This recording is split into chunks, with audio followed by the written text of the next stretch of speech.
winds and stars and spirits, hello. Good morning? Good morning. Um, it still counts as morning. We've had morning tea. That counts. And we have morning colors. Sulfur counts.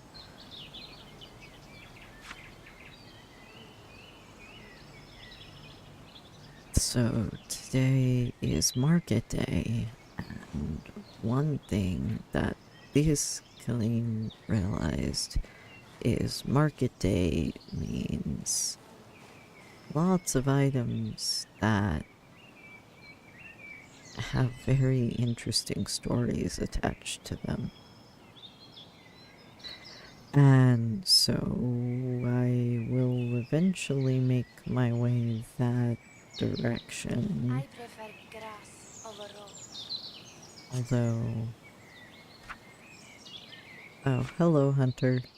I What are prefer you? grass over road. Oh, you're selling food.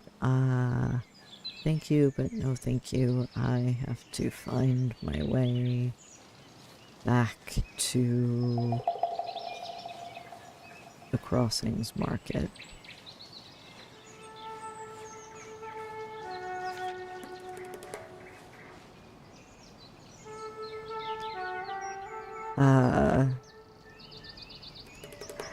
Yes, voices on the winds.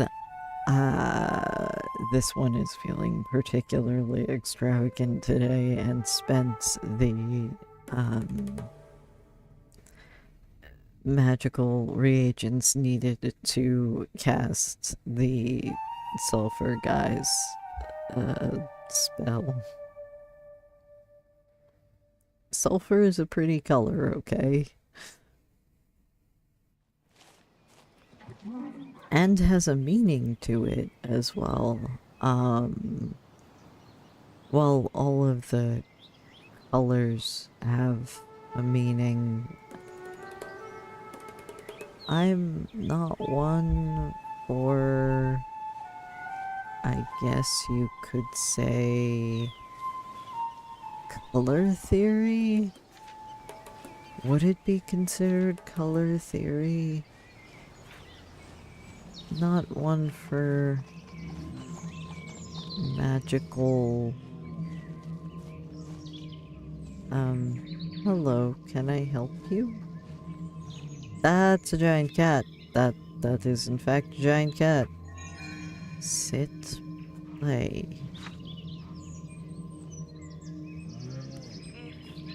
Boston. I've heard that name before. Passage. Oh, that seems less...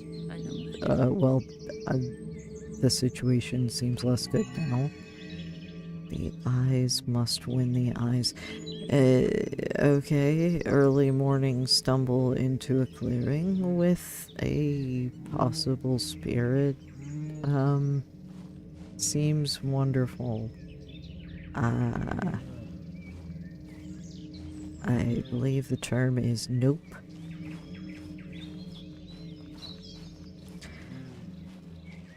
I guess that's something that's a little bit more a thing I understand.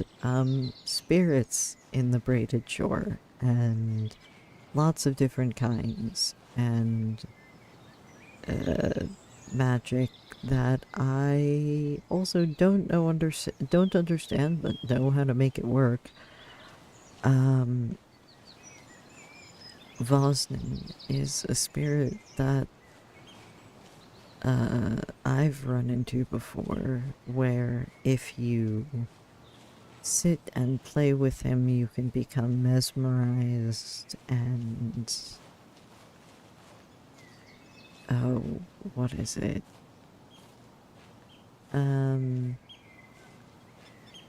Oh, I think I got a little lost.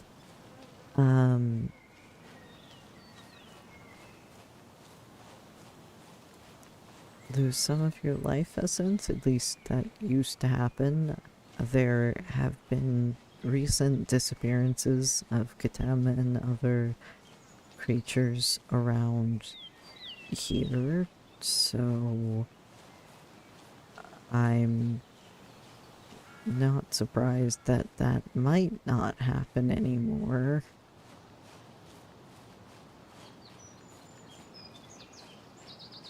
Huh, maybe I should use a map. I am far too north, alright.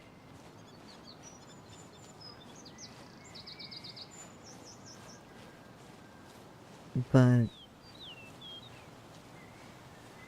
there are plenty of people that talk about sky gems when referring to playing Bosnan, and I believe that refers to his two large blue eyes.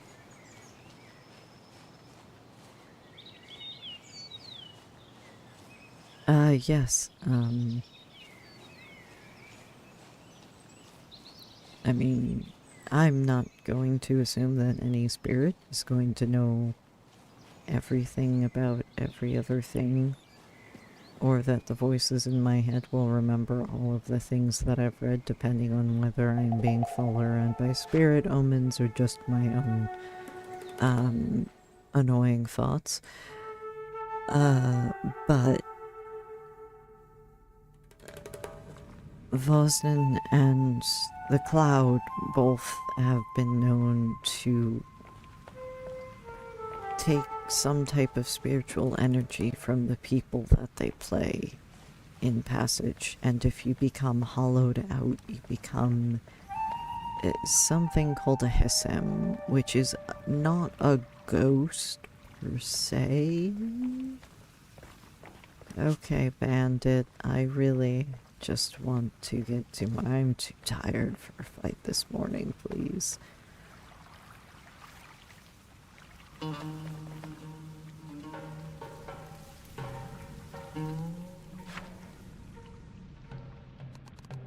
I guess for now I don't need my light. It's bright enough out. I can use my cane. But yes. Oh, there's cat. Must pet cat. Hello, stray cat. Hello, Flick.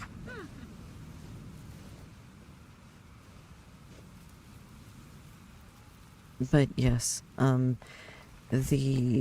there is a gatekeeper up near the Voices Tavern in Little Slip that will warn you about the Hesem, but won't tell you much more than that. I've had to look around. There's an old man that also talks of someone called, or maybe a spirit called Scootamura that has to do with Passage. I have theories, but I have yet to actually go through. Today, I am going to market, maybe not to buy things, although I do believe I need food, but to ask about some of the history of the items that you can get. And Crossings has a market every Friday and Saturday. 2 days towards the end of the week.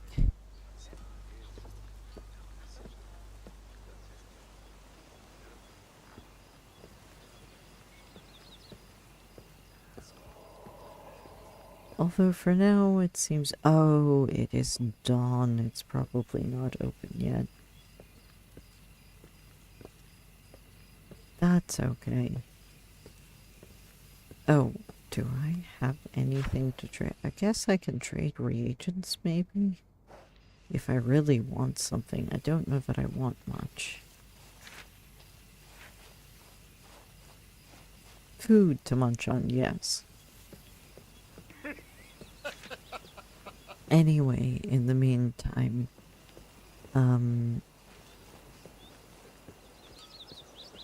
yes, spirits and winds and magic seem to be very, very strongly intertwined. Um, for instance, this oak is supposed to be fairly important to the town. You can look over here to find. I occasionally check these knots to see if there is anything interesting.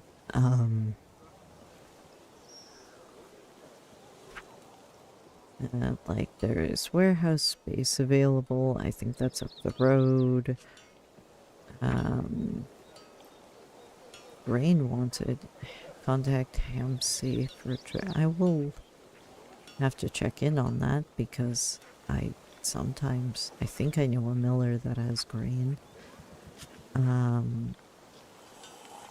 Road building rocks required. It sounds like the bridge builder. Make the mystics go away, anonymous. That seems a little mean. Please leave any oak nuts close to the Four Winds tree where they lay. They are vital for my research. Oh. I think that's the wind voice over here. Hello. I am a voice by vocation and a naturalist by heart. This very unique tree is my current subject for study. Come harvest time, the oak nuts will hold an amazing variety of mystic wind properties. I must be ready to collect and classify them when the time comes. Gemidas, the local knot binder, is kind enough to house me when I am in crossings.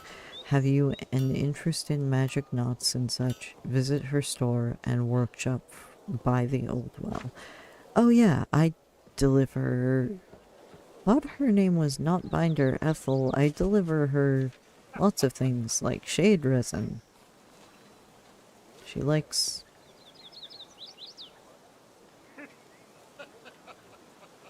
magical creature parts? Yes? Hello. Yeah, Ethel. If you care to tie a magic knot, you've come to the right place. Welcome to the Tangle and Bond Knot Binder Craft Store and Teachery. Why not peruse my knot craft for teachings and the fruit of my bindings? I'm sure, although I didn't realize your name was also Gemidas? Oh, I don't have... I need the shade resin currently that I have. But I can bring that back to you soon.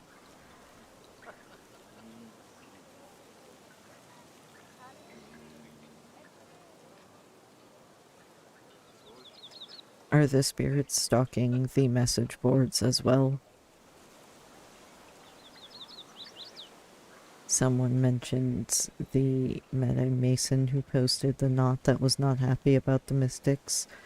No, the one about the stone. The stone for the roads. Okay, but not the one that was not happy about it. Blocked well. Let's clear that. Anyway, I got distracted because I ramble about a lot of things. We're going to at least attempt... I am going to attempt, because I need to write this down, to figure out some of the ages of the braided shore and some of the ties with the spirits. Like the one that I just ran into, it's too early in the morning to run into spirits. It really is. Especially ones that want to play passage and possibly hollow out your soul.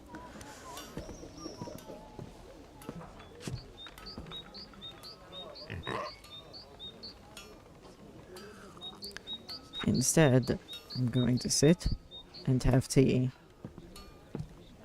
and try to collect my thoughts.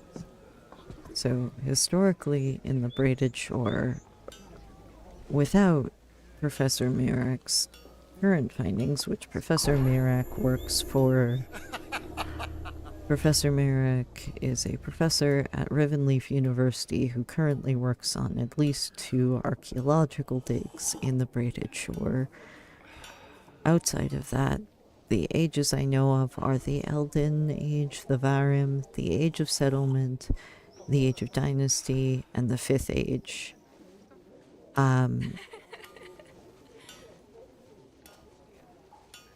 And so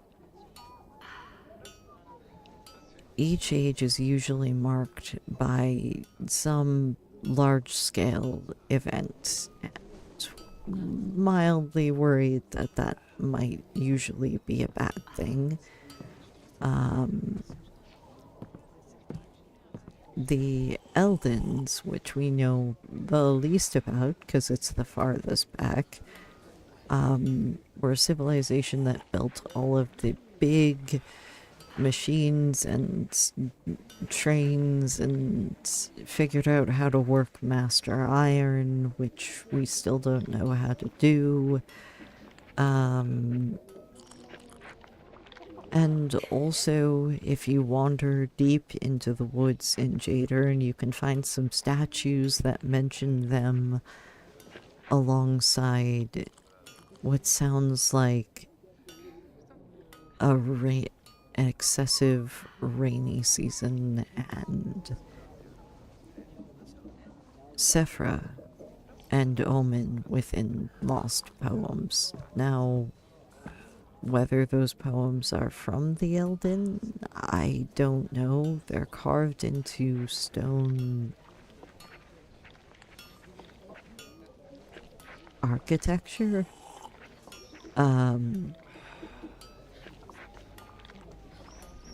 I don't know that everyone can read it, but they also were responsible for building things like the wall, which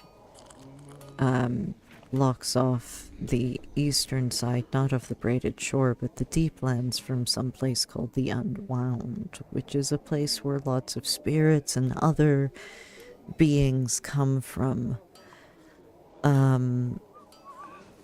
There are rumors that Omen are baby Sephra. I so far have never seen that, and thus far it seems unfounded and only a rumor.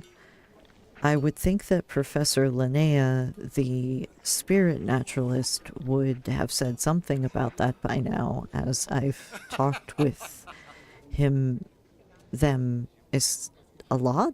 I keep running into spirit naturalist Linnea, and they consistently need help getting more information. So at one point, I gave them omen droppings. It was an odd errand. But there are lots of different spirits that, oh, I wonder, I'm rambling to the voices in my head now, don't mind me. There are lots of different spirits, like Omen and Zephra, but also Maisu and Khelim, which are technically, I guess, constructs that are made by half-winds, which are not the cardinal winds, which guide our abilities, depending upon which wind you're born under. And the half-winds can conjure up these ridiculous and horrifying large creatures that try to hurt you.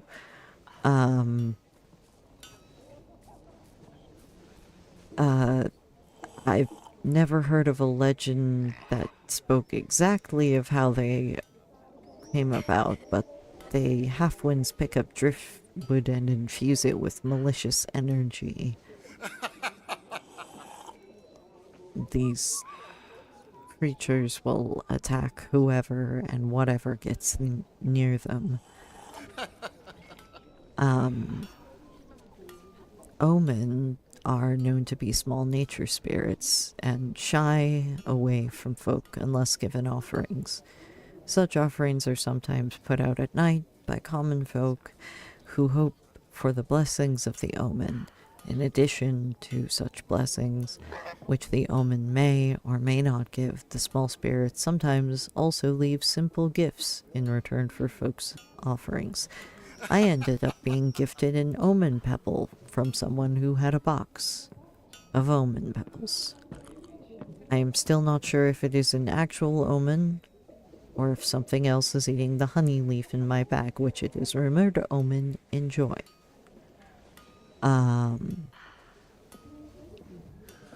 The Maisu are demons from the Bitter Barrens. They are difficult to fight and fast, and I dislike them greatly the few times I've had to fight them. They can possess objects, so they can even possess machinery, which is a terrifying thought considering they're a machinery that make cogs for wheels and other items. I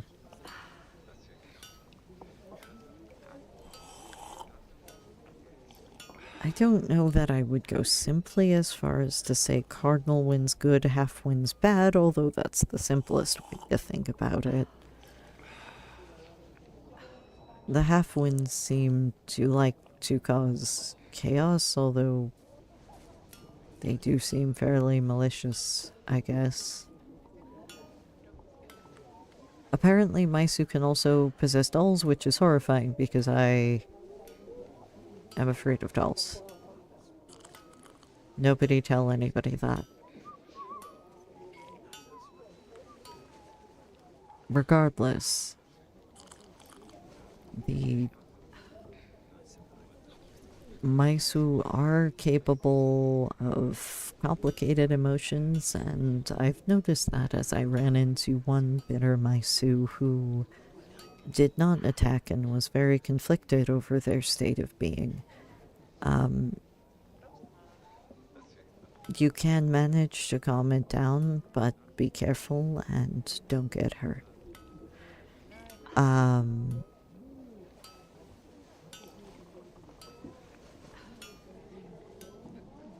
How they are summoned is a little strange. I've heard you can summon them by swearing a lot, but there are definitely mystics with the power to summon them.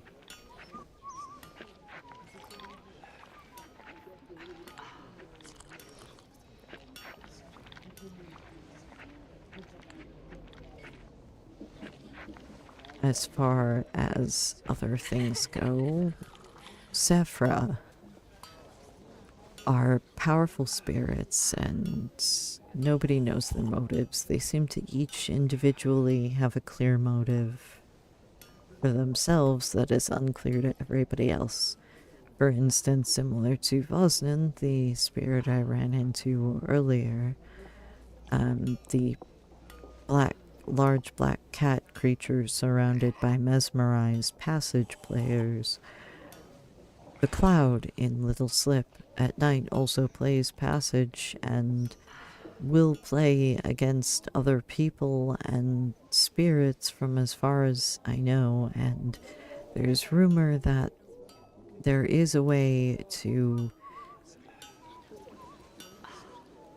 I guess, cheat death if you play against the cloud and win, though I'm not entirely sure what that entails.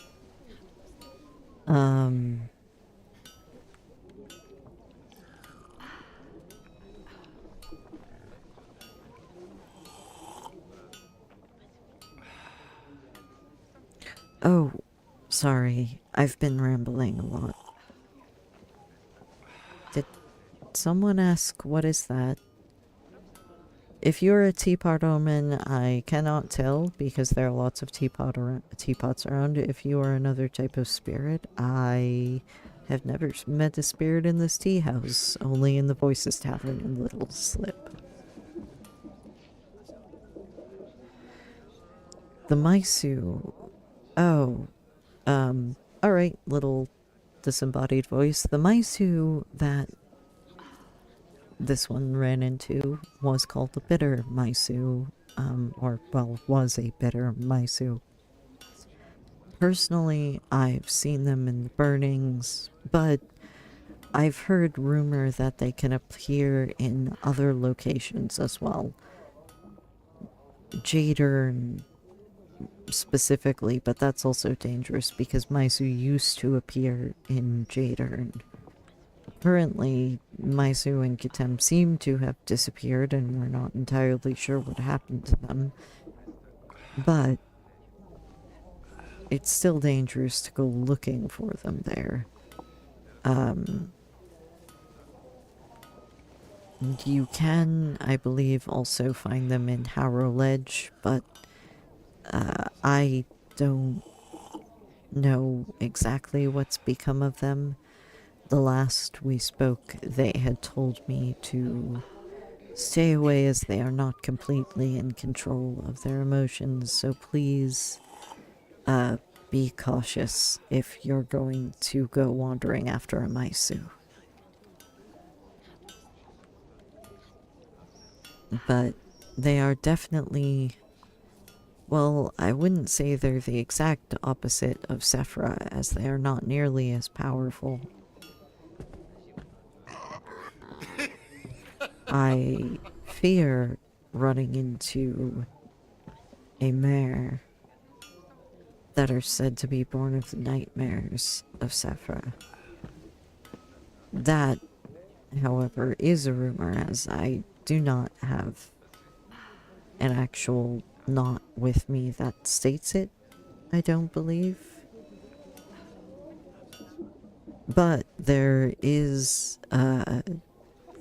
talk that around the council pavilion the night that the Arch Sephra died, there were mare claws around the pavilion. But that is just a rumor, and also I don't think I was supposed to talk about the Arch Sephra, as I'm kind of keeping that for a friend, and yeah, we're just gonna... I should really write down my thoughts to keep them more coherent. The point is, the spirits, as far as we know, at the very least, Sephra and Omen have been around since the first stages of the Braided Shore, the Eldin. If Professor Merak is to be believed, there may have been a prehistoric age before the Eldin. Maybe the time where all these monsters and some of the lizards encased in crystal items you can find come from.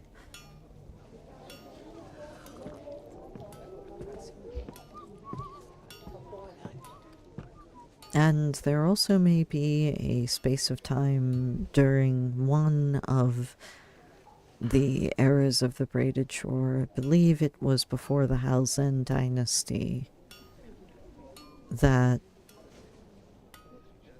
there was the Cobalt Eclipse and a switch from using Cobalt to Royal Cobalt, which looks more like an orchid violet color from my understanding. However, I'm not sure how much that coincides with this Cobalt era that I read a missive about from Rivenleaf University.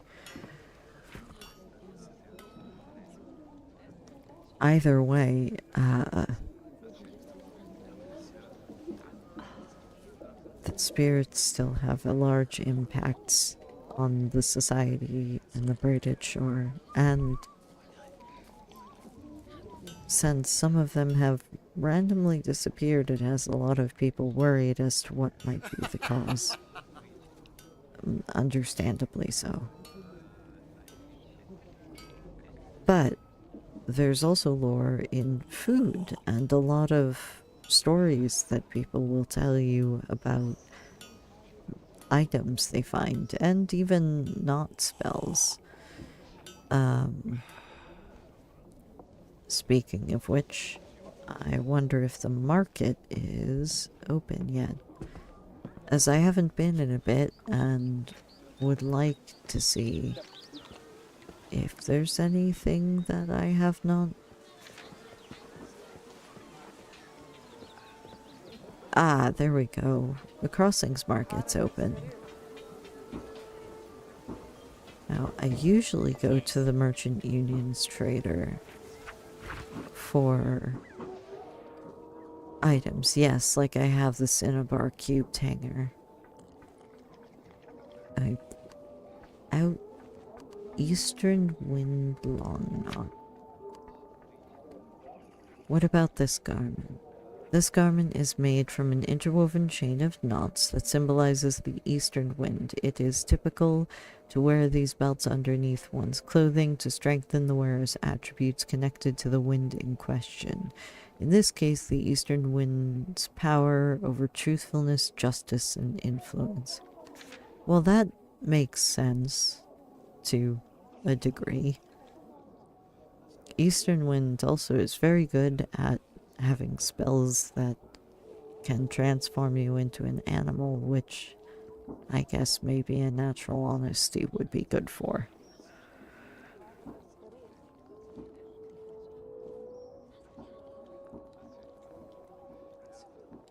There is also lots of lore in food, and flowers. Let me see. I prefer grass over road.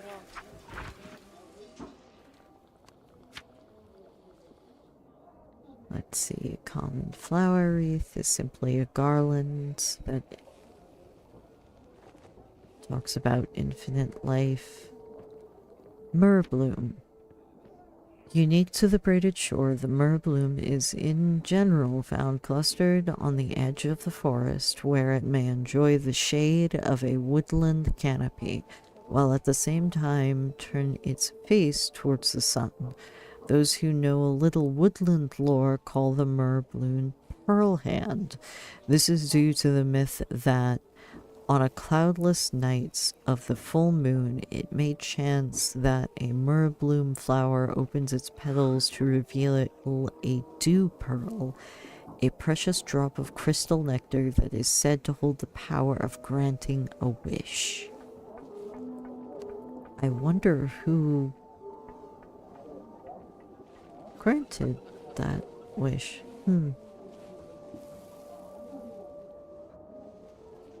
I think as per most people, we just blame that on nature spirits. Hello to the other voice in my head, or spirit, or just don't scare the shopkeep I'm mumbling to. We're looking at lore of items and things that people are selling, because there's lots of lore behind a lot of that. Lilies. Tall and regal braided shore lilies express an air of nobility and elegance. Widespread and rich in subspecies, lilies can be found all over the mainland. The variety of colors is fueling a constant debate whether the lily has the unique ability to change its color at each blooming, or that the apparent color changing effect simply is down to shifting dominance of different species. I am not an alchemist, I don't study that. In some areas of the braided shore, young lily bulbs are cooked and made into lily stew, a very pungent dish that requires a very specific acquired taste to enjoy.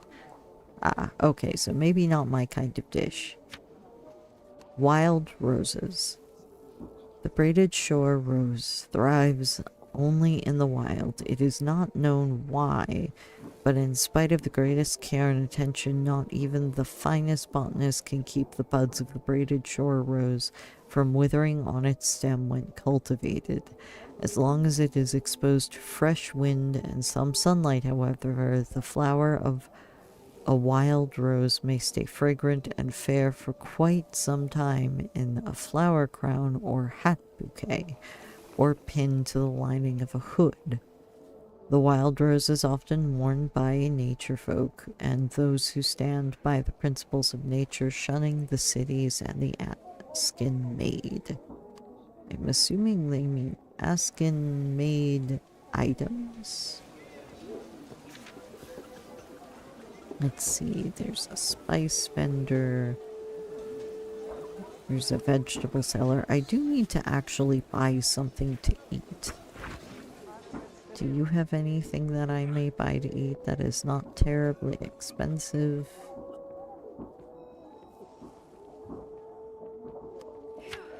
Squash isn't that expensive.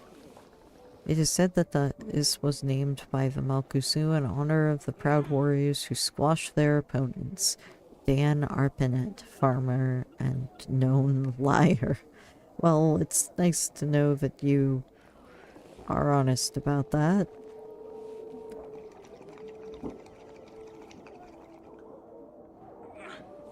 I would imagine a lot of Eastern Wind, those born under the Eastern Wind would like roses. Oh, that is not terribly... I do not have terribly much. I guess I could...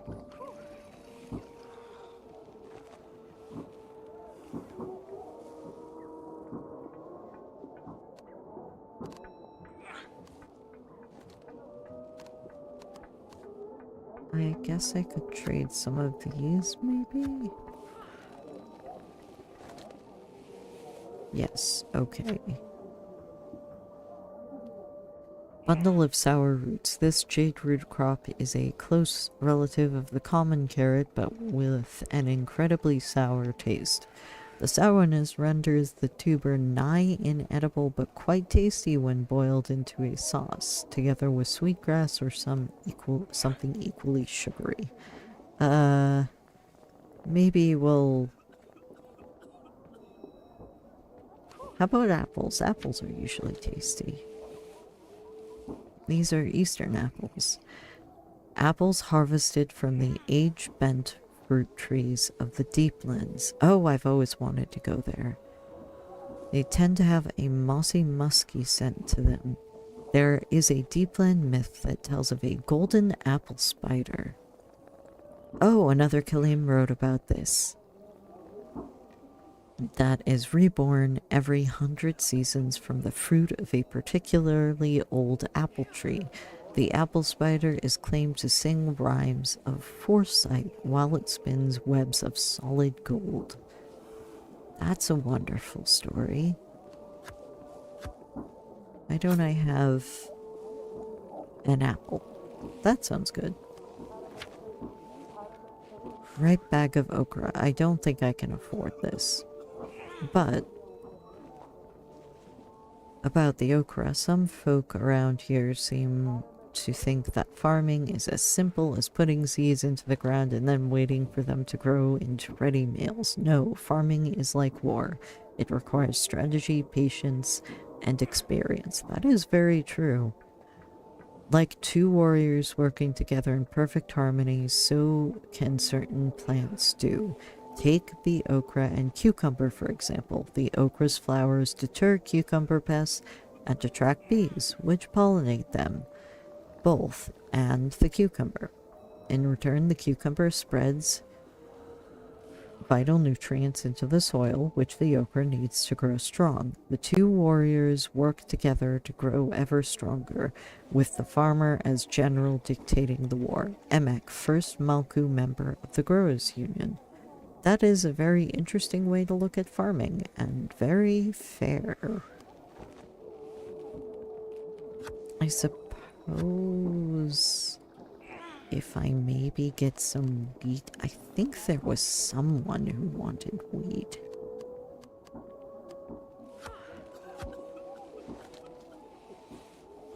Oh, I'm just one short. I wonder if there's something else I can pick up around. Suppose I could grab some other little reagents that others might use.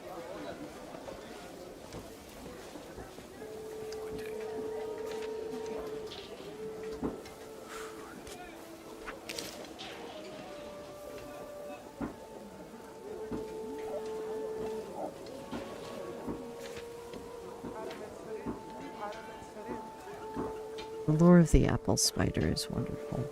I once heard a lovely poem written about it.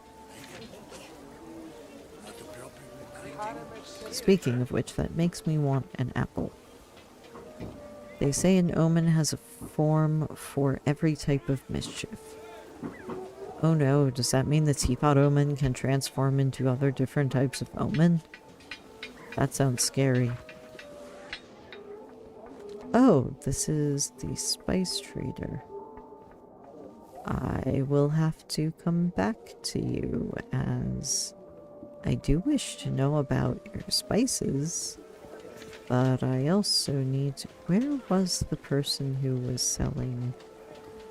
Ah, you're talking to a different customer right now. Don't worry, I am just here to pick up some of the eastern apples. They have a lovely history.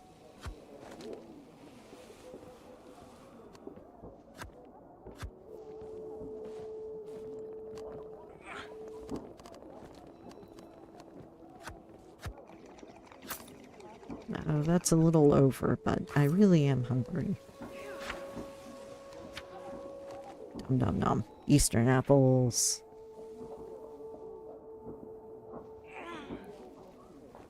Alright, now that I learned about the apple spider, are there other fruits that have interesting stories?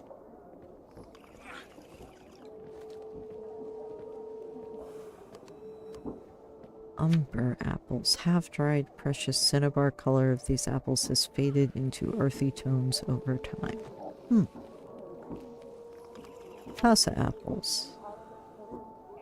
How can you tell a casa apple from a common apple, you ask? Why, the casa apple is more in demand, more expensive, much more gratefully received.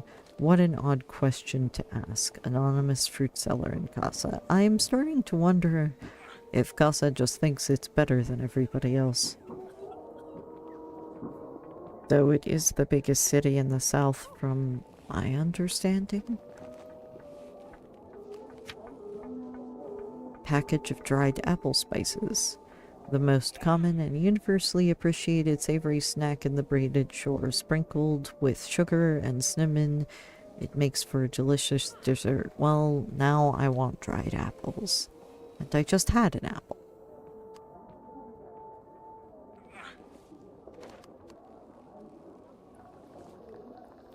Bundle of rice plants. Bundle of foraged... Oh, this is wild rice.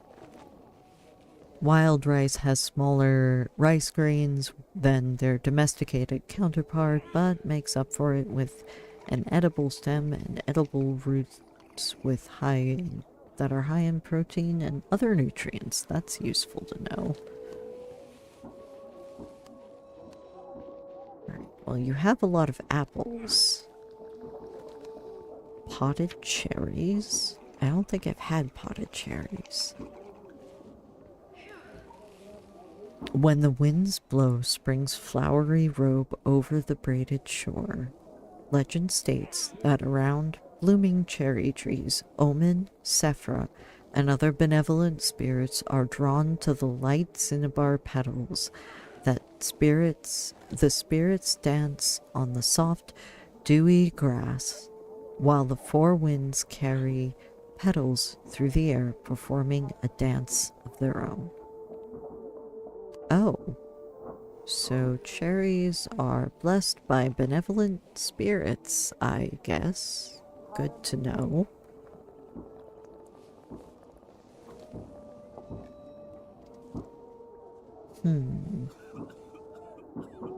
All of this food is so curious. Oh, deepland pears. Maybe there's some lore like the spider? Nope. No information on... You don't have any information on the deepland pears. Riverfield pears. Pears preserved for more time than can be counted from a place that does not exist. Riverfield doesn't exist? Oh, Riven Leaf is where I'm thinking of.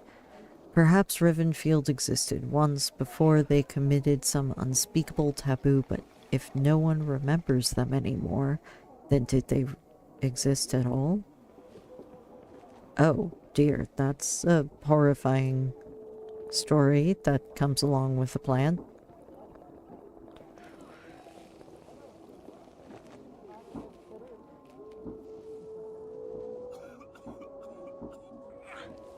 I would be worried if there were cherry omen. I would be afraid to eat cherries anymore because of omen.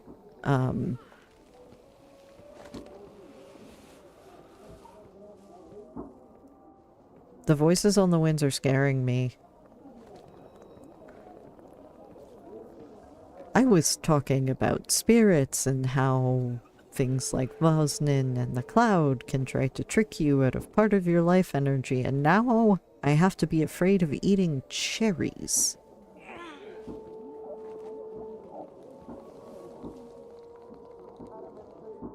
Okay, I'm going back to asking the nice person about their produce because they are probably looking at me funny after all of the rambling.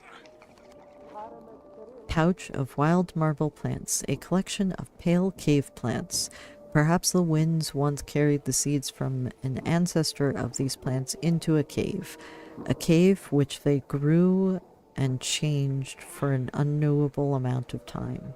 Perhaps some animals noticed that these plants in the caves, and perhaps some stags and rabbits began venturing down where they too changed from generations of living underground. That's mildly unsettling, and I'm not sure why. It is definitely mildly unsettling. Salty verve root. I know the verve. That's between here and Batsaha. A root found exclusively in and around the salty verve, the large body of water in the center of the braided shore. The verve root is shaped like two aspen legs with a split body just below a tuft of jade leaves.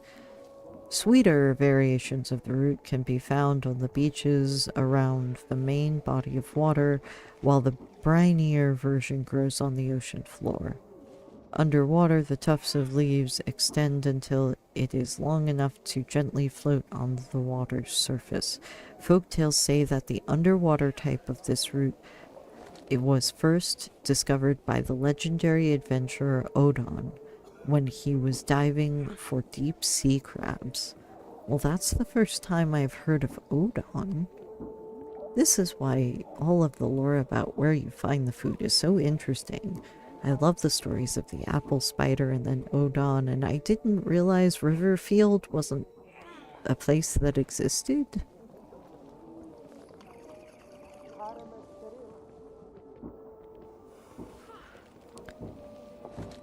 Luxurious Oso apples.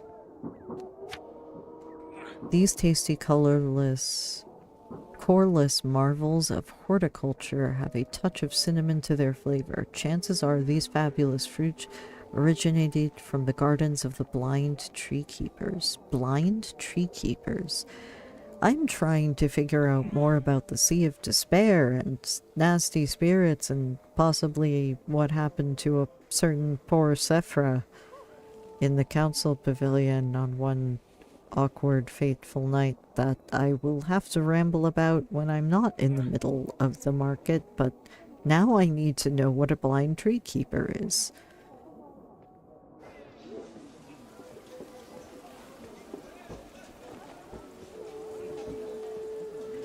Yes. Voice on the wind or wind voice. Not actually wind voice. Actually, I wonder if wind voices can talk to you on the wind. That's an interesting thought. If they can do that like spirits.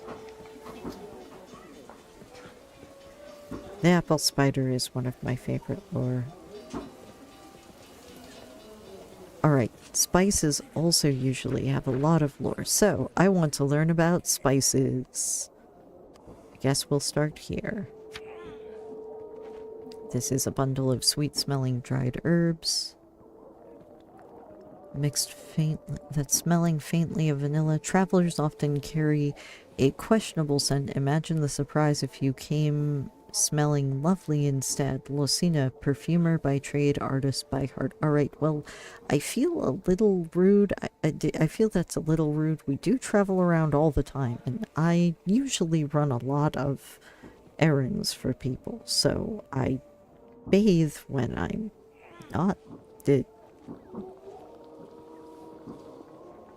I can't help it if I have to trudge through mud and riverbeds.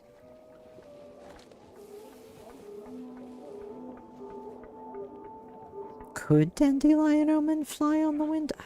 That would make sense, but the problem is, would you just poof away? This is very concerning, and I'm worried.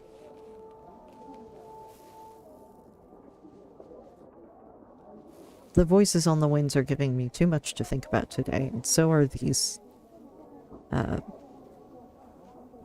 items. Small bag of Khelim salts. Oh, I know that name. Once a foreign merchant came to the court of King Methodus. He revealed a stunning display of glass items impossible to reproduce in the braided shore. The king purchased all the glass baubles and gifted them to his daughter, the Theades.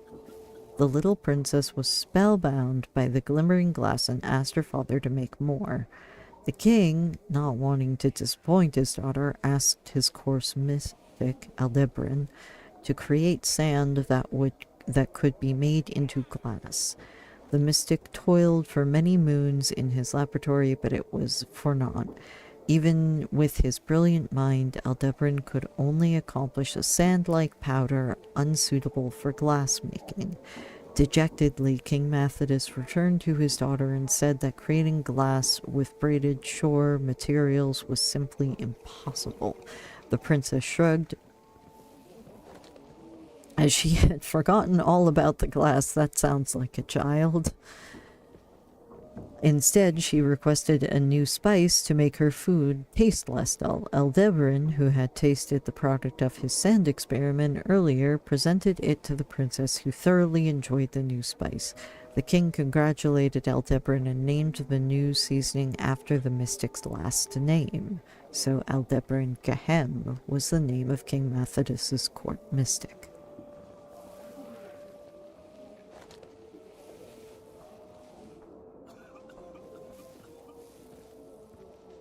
Now, if I'm remembering correctly, King Methodus lived around the age of dynasty? Yes. Age of dynasty? The old dynasties? No.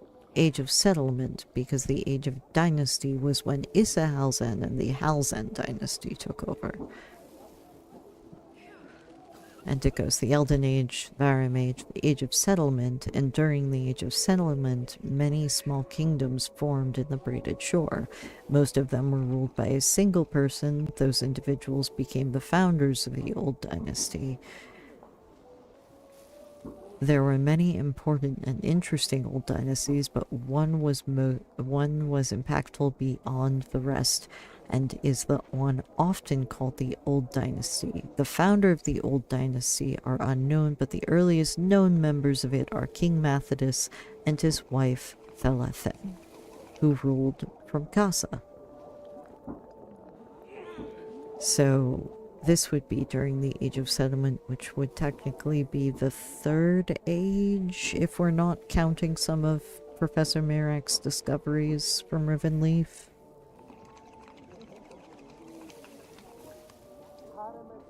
But anyway, sorry. I would like to know more about the seasonings that you carry, please.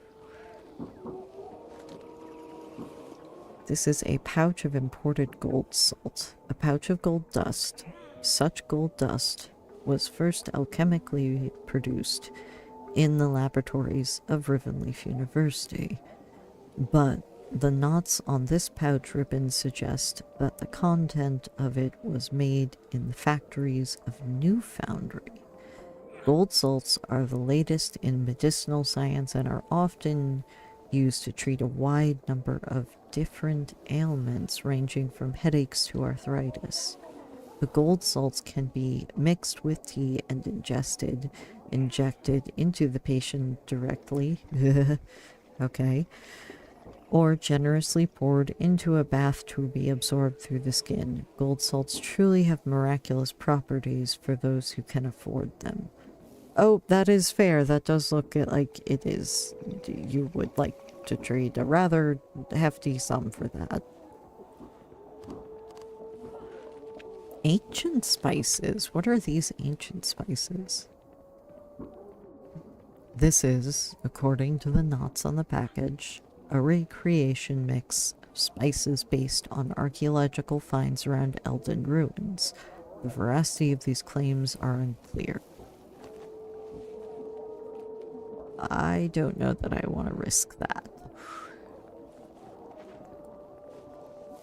Paper bag of ancient spices. Are you also a recreation? Yes, those are also a recreation of supposed Elden spices. That's a little worrisome for me. Pouch of rich spices. This pouch has been tied up tight and you cannot make out what is inside. From the knots around the expensive-looking pouch, you guess that these are expensive herbs. Alas, you cannot be sure. Well, that seems like something I should trade for.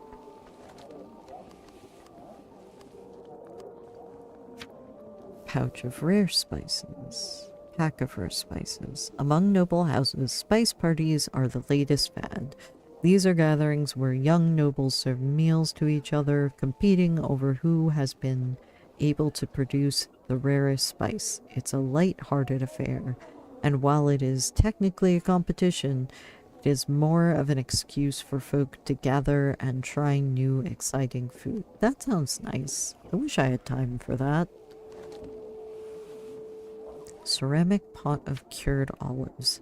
Joyal branded olives cured with eastern spice, strong flavors of earthy herbs and sweet citrus, with a sharp tang of sea salt from the Oso Inlet. That's right, Oso by the canal is right near a river and the sea, if I'm remembering correctly. Pouch of dried sumac.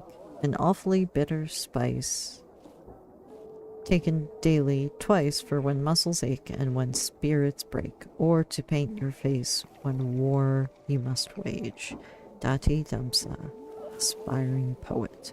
Okay, well, I am hoping I need that for, well, I could possibly use that for aching bones, let's be honest.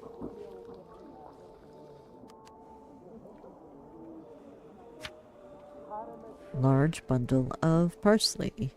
Is there any lore for parsley? Parsley adds a refreshing, bright taste to any food it is used in, either as an ingredient or a garnish. Not particularly. More bundles of supposed rare spice. I'm guessing that the nobles might be buying rare spice that is not actually rare spice. Pot of char mustard.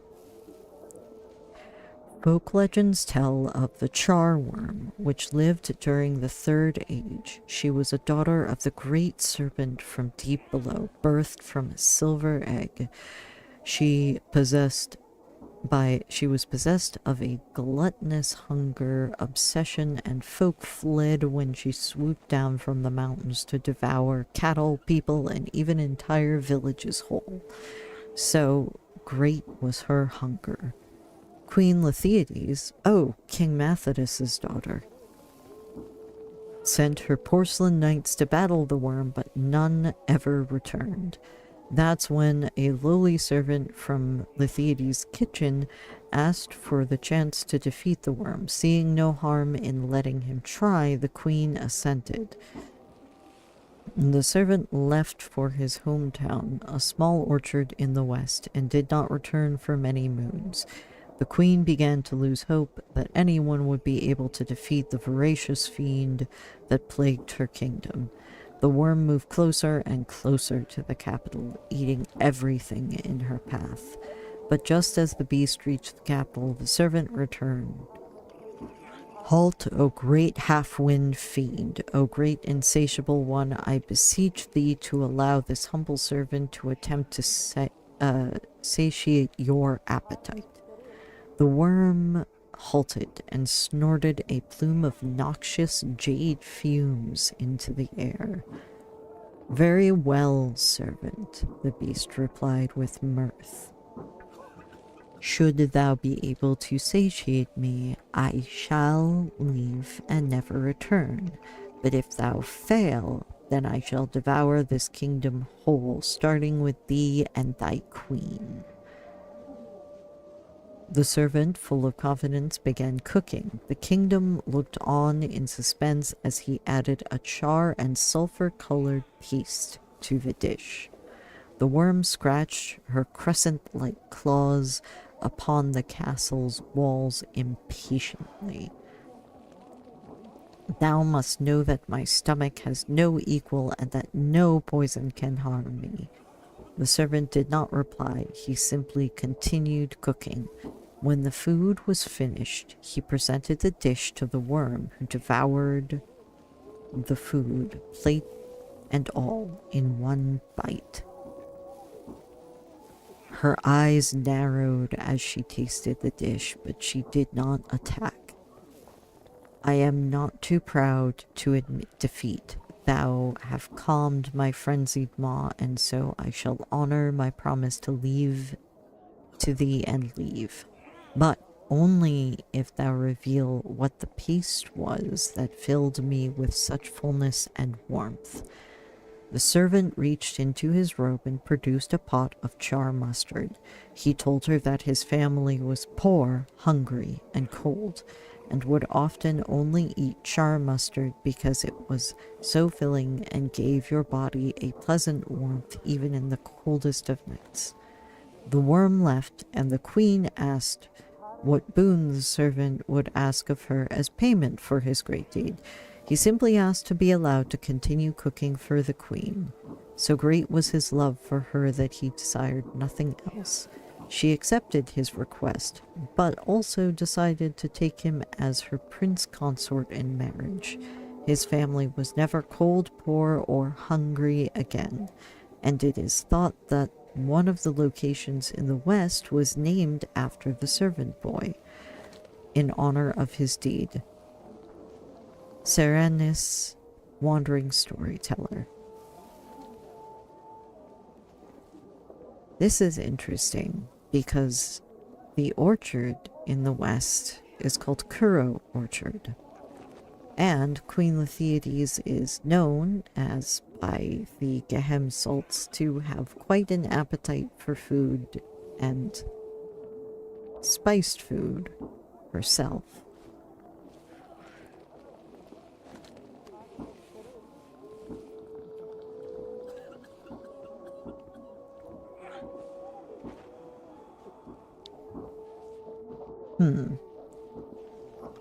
I have never heard of a baguette sword, but the winds definitely seem to be excited about it.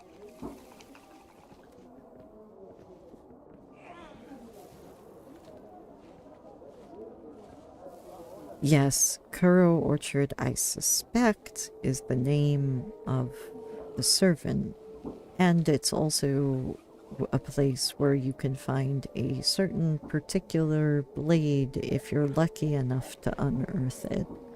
Maybe I'll be able to unearth it from my train stash one day.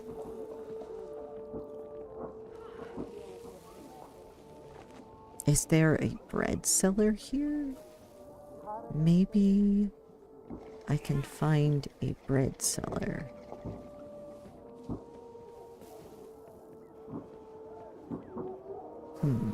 There's definitely a bread cellar south here.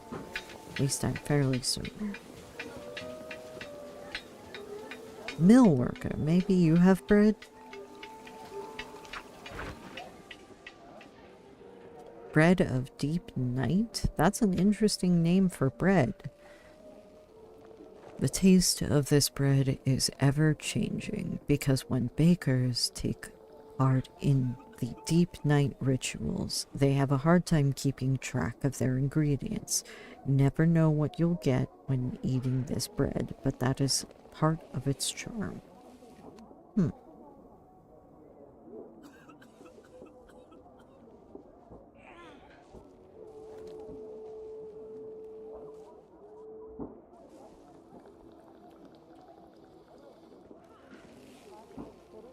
That is definitely mystery flavored bread.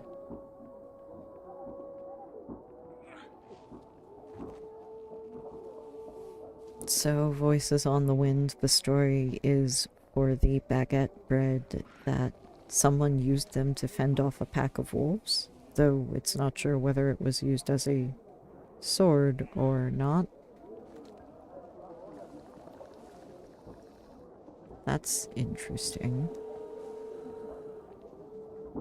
It doesn't seem that this cellar has baguettes. Selka travel bread. This bread is made with rice cider, giving it a tangy, almost sour aftertaste. It's interesting because cider and a lot of alcoholic beverages are not allowed in the Braided Shore.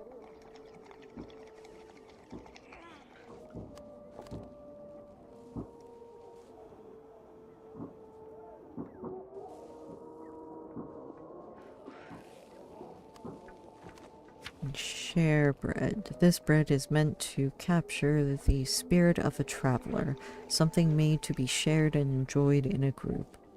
Oh.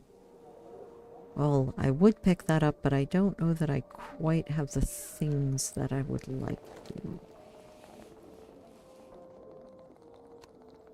Just the long-baked loaf. A loaf baked over low heat from dusk until the last rays of the sun fade from the heavens. The preparation makes the bread dense with complex flavors of caramelized honey and toasted grain. Almond Tears Sweetbread. There's an old Osoan saying, "Don't cry over spilled almond milk." And this sweetbread, with its origin in the gardens of Oso, is the embodiment of that. Made with leftovers of the almond harvest and molded into the shape of a teardrop, the Almond Tears sweetbread is a popular treat all over the Braided Shore. That does sound very tasty.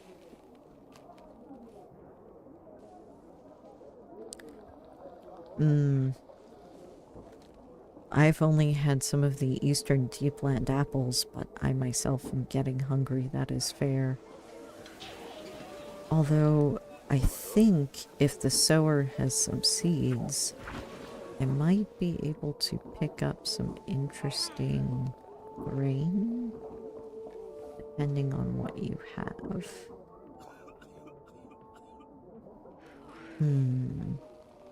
I don't see what I'm looking for.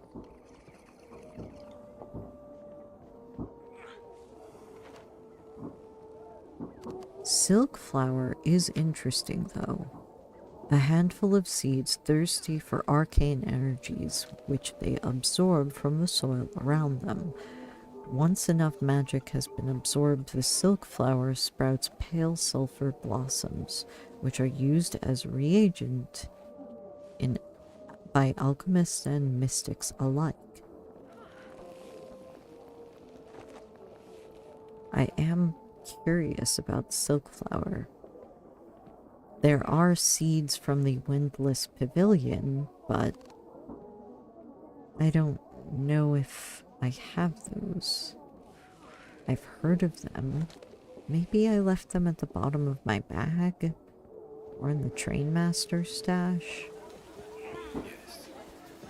Either way, perhaps it's time to get a little bit of tea and take a break to get some bread. And other food, possibly, but all the talk of bread has now made this weary traveler wish for bread.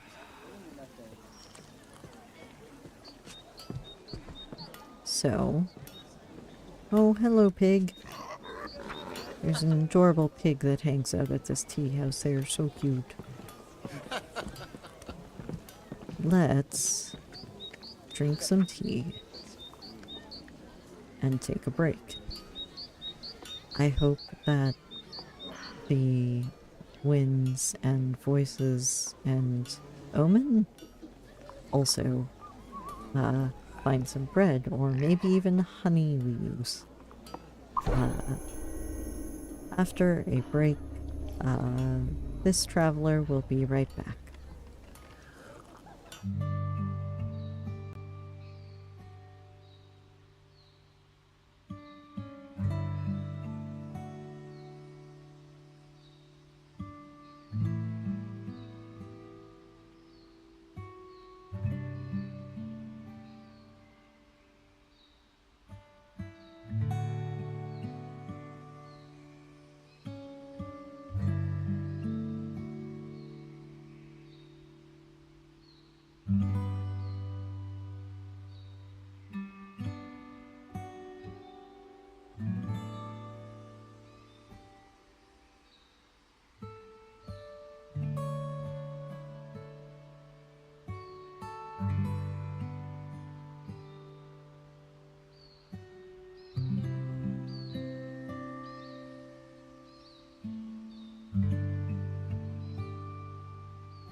Okay, after some nice bread and tea and nuts and fruits, we are going to hopefully Well, I am going to see if I possibly stashed something maybe not so grand in my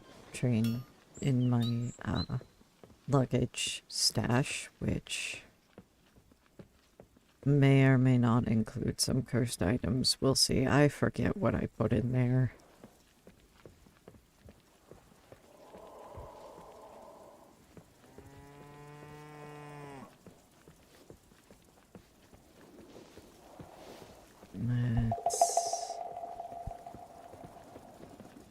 Don't mind me, I am just trying to get to... not the train. But earlier there were some spices with some rather interesting lore on them, and I am wondering if I happen to have a certain pouch of seeds. Pouch of silent wind seeds. Yes. A container of seeds from the windless pavilion. It is said that eating these seeds temporarily cuts you off from your birth wind. Overeating them could remove you from the wind's embrace completely. That does not sound great.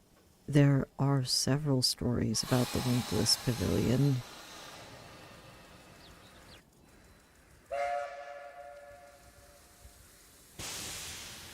The train is rather loud, though. So, I have a lot of things in here that I forgot about. Oh, like the sharpening stone.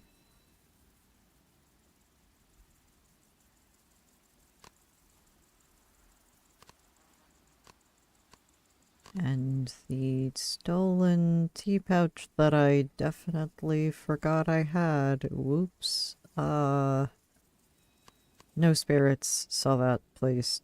Don't tell the wardens on me. Oh yes, the suspiciously grape-tasting cider, which you can get in Bat Saha, I noticed.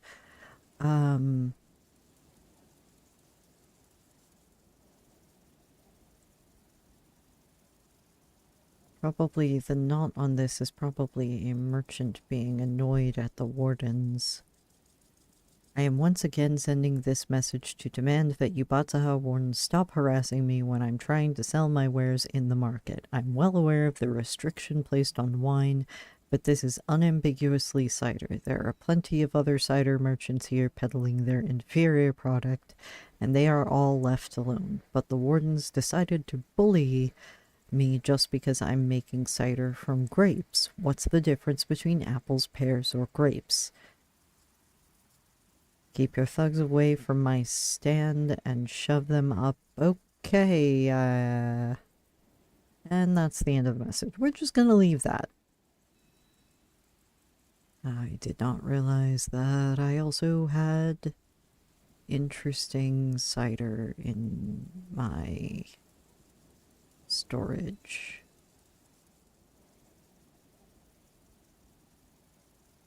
Oh, but here it is. If the hero who created the char mustard was truly from Kuro, you can also find this sword there.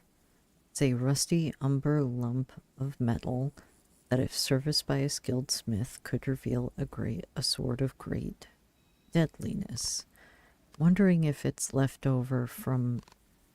I believe there was a war between Myr and the north and the south in Casa, but there's lots to remember, and I generally focus on spirits and some historical things that have to do with them, and not full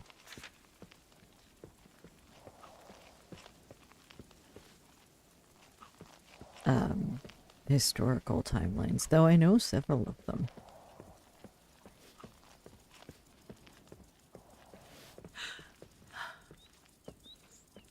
Alright. maybe I can pick up a couple more things from market and then set off for the day to see if I need to deliver anything else to anyone.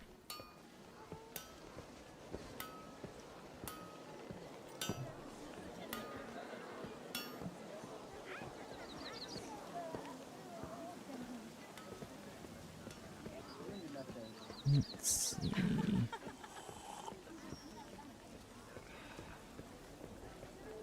And here's the market again.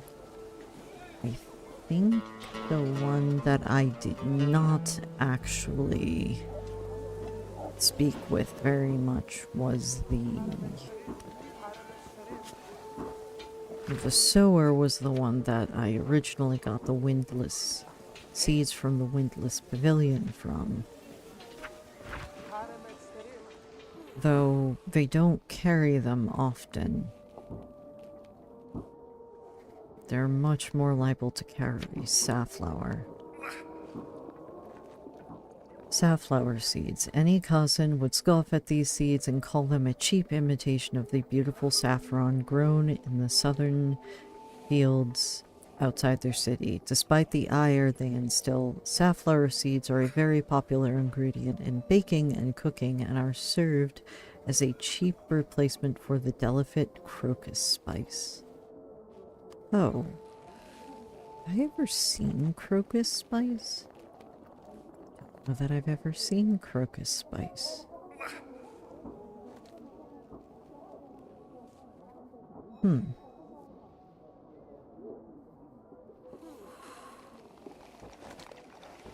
Well, it doesn't seem like they have any of the windless seeds.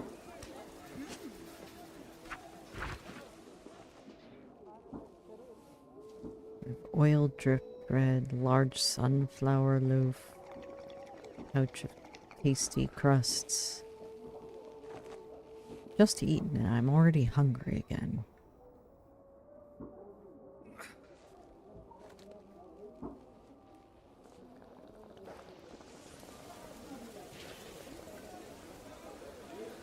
Let's see. Are there any other stories behind some of these?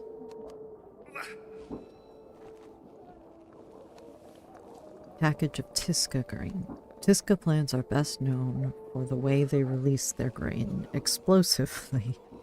When the Tisca plant senses a nearby sheep, bird, or askin folk, it violently releases its grains, which stick to whatever creature comes close to. Oh boy. The grain is carried by the creature until it plants itself somewhere else. Tisca grains have tiny hairs which they use to stick to their targets. The hairs must be milled off before eaten to avoid irritation of the throat. That sounds rather interesting. Poppy seeds?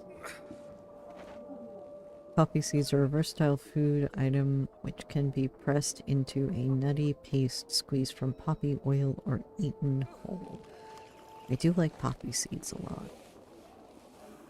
Package of pale char grain. I wonder if this goes into char mustard. The main and most of it is in the grain. Not the sky, not the clouds, or the fancy words, the grains. Rufus Suss, Northern Growers Union leader. Sometimes people have sayings that are rather confusing.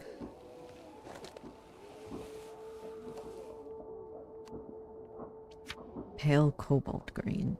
Folk here do not yet have a name for your cobalt grains. It is the only grain that we grow in our homeland, so we just call it what it is, grain. Emak, first Malkusu, member of the Growers Union. Yeah, I guess that makes sense if you only have one. Eggplant seeds. Much like cabbage, an eggplant is a rainbow you can eat. And with these seeds, you can grow the rainbow from any meager patch of soil. Dan Arpanet, farmer of Ern's Cracked River. Heard of Ern's Cracked River? Where have I heard of Ern's Cracked River?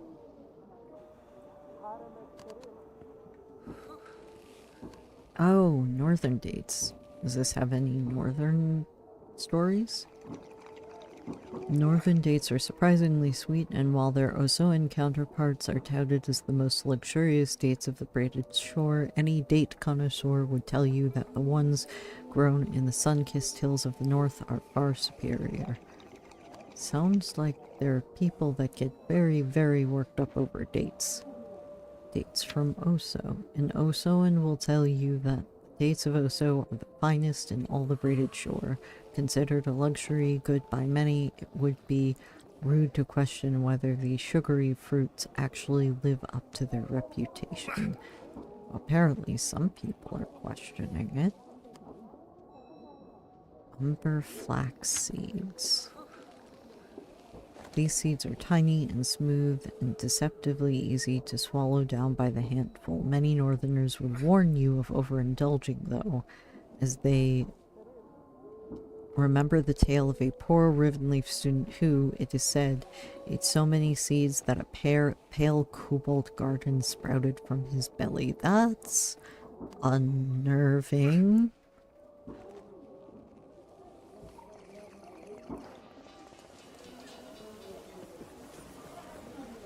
Yes, as I just heard upon the winds, the great date debate.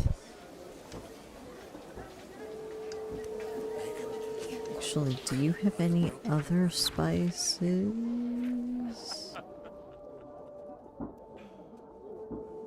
Oh, some of these look interesting.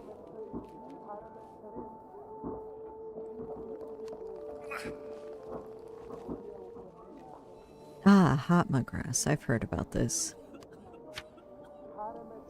On my last expedition into the Deeplands, I managed to glean another insight from the swamp dwellers.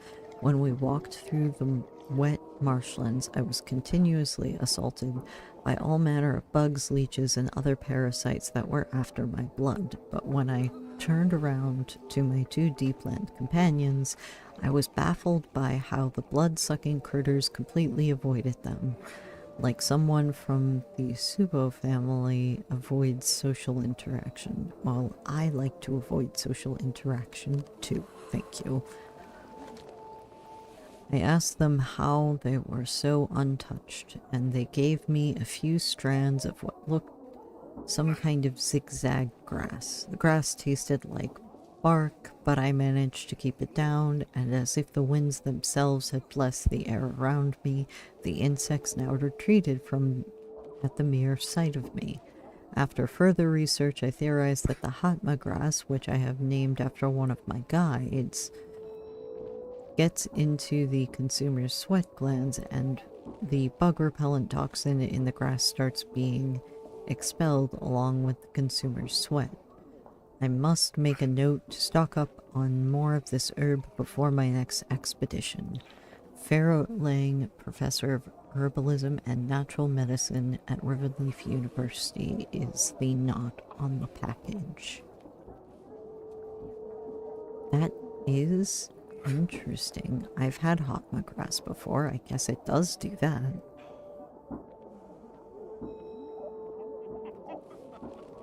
Nasty, honestly, herbal bug repellent that works is something that I would be very, very thankful for. Foreign Trader's Seasoning.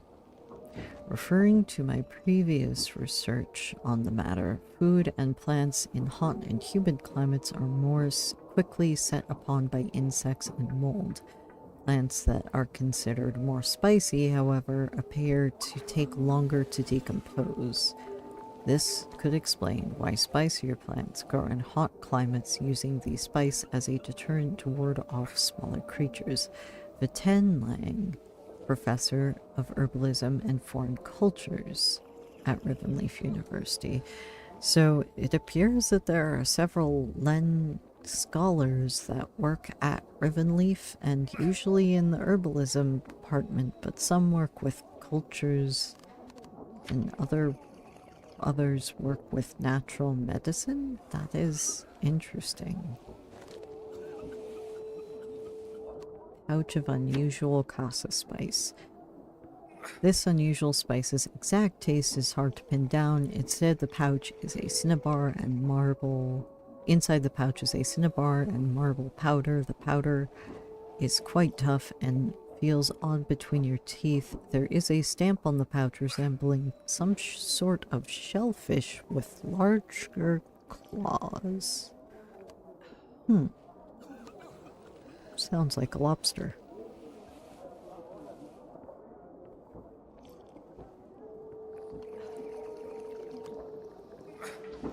Are spirits allowed to enter the herbalism department at Ravenleaf University? That would be interesting. I feel like they shouldn't stop Omen or other creatures from entering, although I don't know if the Omen would be able to hold things. I guess Omen can hold things. There is a spirit naturalist studies department. I keep running into Tavo Linnea, who works as a spirit naturalist. That's where I learned a lot about Omen and Moss Omen. And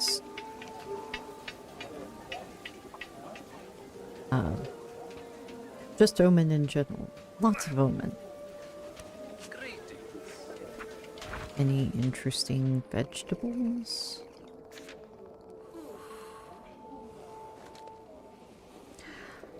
Oh, I've heard stories about char roots. Char roots pouch. Char roots as dark as midnight, a lovely treat for Asken folk, but deadly to birds and Sabasir. There once was a skald named Gillessen who wrote Gillessen, who wrote scalding critiques of everyone in power. The prince is of common birth, they shouted. The queen is balding, they exclaimed. The folk loved Gillessen's poems, and they soon gathered more and more popularity. This kind of reminds me of one of my traveling companions named Den. The prince consort did not mind the mockery, and the queen ignored it, but when Gillessen made fun of the court mystic, he was enraged.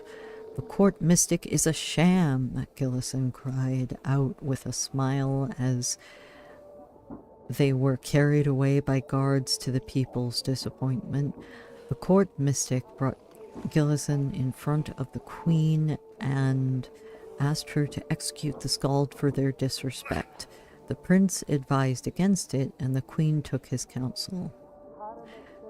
Very well, Gillessen, you have one night to write 100 poetic odes to my beauty. If you fail to impress me, then you shall die. But if you succeed, you shall have a place at my court as my royal skald. So spoke Queen Lethiades. Gillessen went to work atop the prison tower, and they began writing their 100 odes.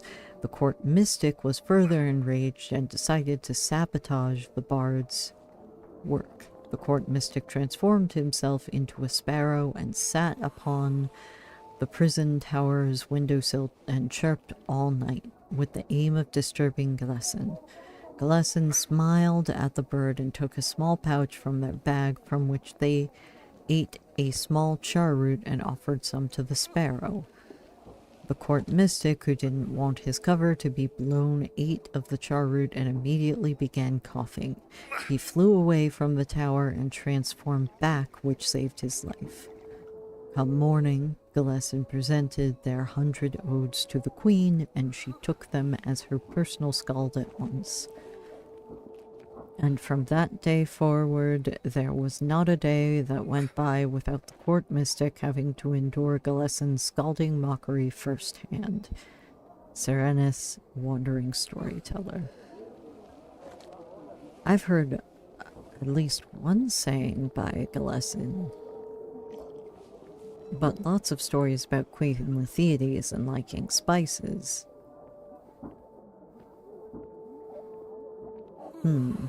Perhaps the court mystic was Aldebaran? That's not impossible, considering he was her father's court mystic.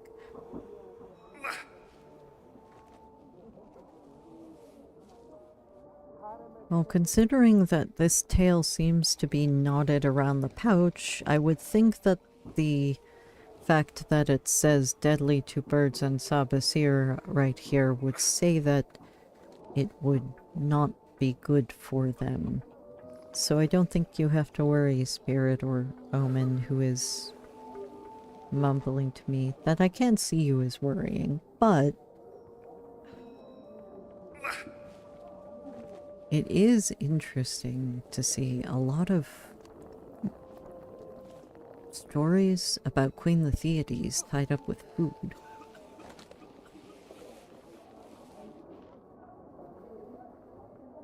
Wonder if there are others. Spicy ginger root. Any tales about spicy ginger root? The naval secrets of the Sabasir have always intrigued me. If we could only glean just some of their methods of ocean travel, we could extend our trade and exploration range exponentially. But alas, the Sabasir keep mostly to themselves when they make a rare landfall in the braided shore, and most of their secrets are fated to remain obscure. I did, however, recently manage to uncover part of a major trick of theirs.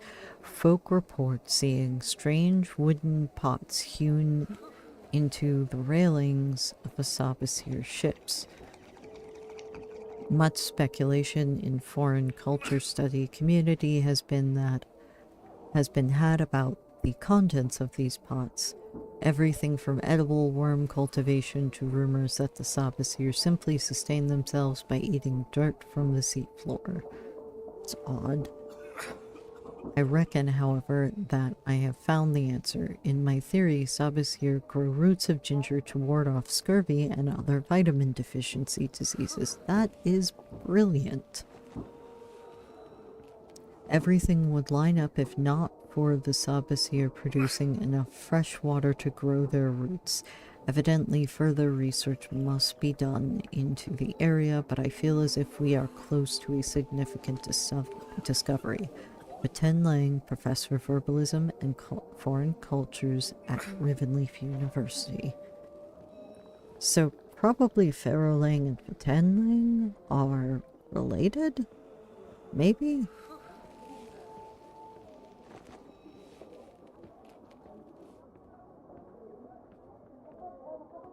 That's a guess.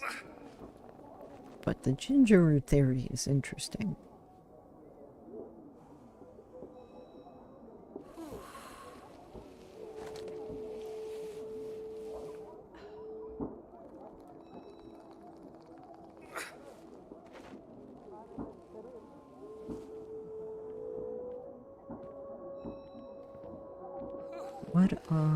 Are there any other information about cinnabar beetroots? So deep cinnabar beets, when boiled or oven baked, become very sweet. Beetroots can be also sliced and pickled into vinegar to increase longevity, but this will render the once sweet roots very sour. Yes, that makes sense. Bundle of eating roots. A bundle of sulfur roots, when with a tangy taste. When the Askan children first landed in the braided shore, they simply could not have had the time or knowledge to hunt or farm. So how did they survive? Some folks say that the Sephra might have taken pity on the children and helped them, and perhaps that is so. But I reckon that children foraged in the woods and rivers. Braided shore is, after all, abundant in wild berries, fruits, and especially edible roots. Shakru, historian at Rivenleaf University. Shakru, that's the first I've heard that name. Normally I hear Professor Mirak when thinking of history, but he might just be history and archaeology.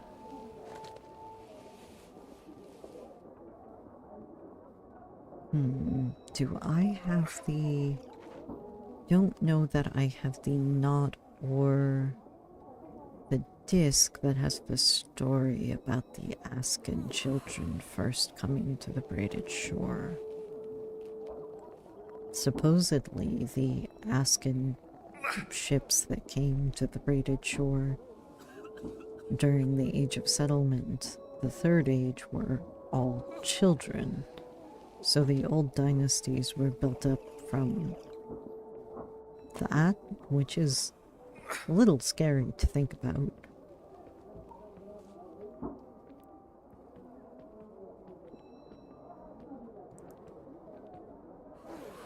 But perhaps I will have to go find more information about history and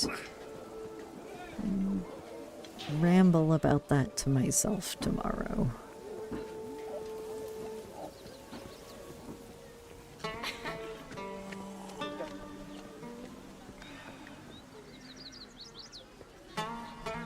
For now, I will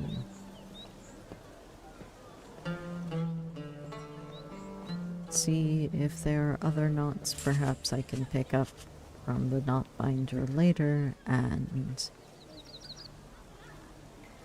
just sit by the crocuses for a minute. Thank you very much for following me around, winds and spirits, and I worry that sometimes I am followed around by Sephra, but I'm not in the woods and I'm near people, so I'm less worried about that.